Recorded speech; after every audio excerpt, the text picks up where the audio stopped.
आता एक मोठी बातमी आहे पुण्यात जिवंत बॉम्ब आढळलाय। हडपसरच्या कामधेनू स्टेटसमधील एका नामांकित रुग्णालयासमोर बॉम्ब आढळून आलाय। 7 तासांचा वेळ सेट करून घातपात घडवण्याचा डाव असल्याची माहिती मिळते।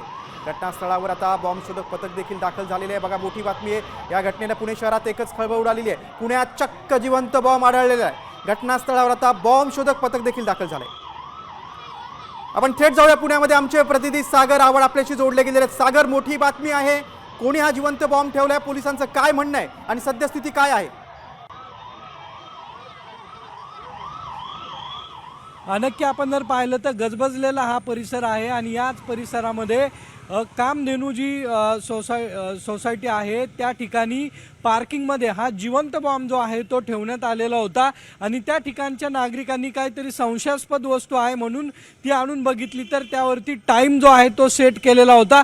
त्याचा फोटो जो आहे तो साम टीव्हीच्या हाती लागलेला आपण पाहू शकतो की त्याच्यावरती कामधेनू इस्टेटमध्ये हा जिवंत बॉम्ब जो आहे तो सापडलेला होता आणि 7 तासाचा वेळ जो आहे तो या बॉम्बवरती सेट केलेला होता। गजबजलेला हा सगळा भाग आहे।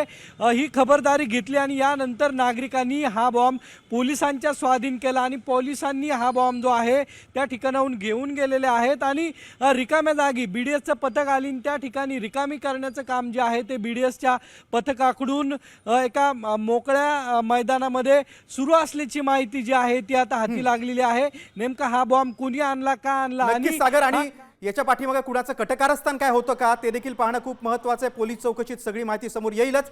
सागर, तुम्ही सध्या सविस्तर जी माहिती दिली त्याबद्दल धन्यवाद। बघा, पुण्यात 7 तासांचा वेळ सेट करून हा बॉम्ब एका हॉस्पिटलच्या इथे ठेवण्यात आला होता।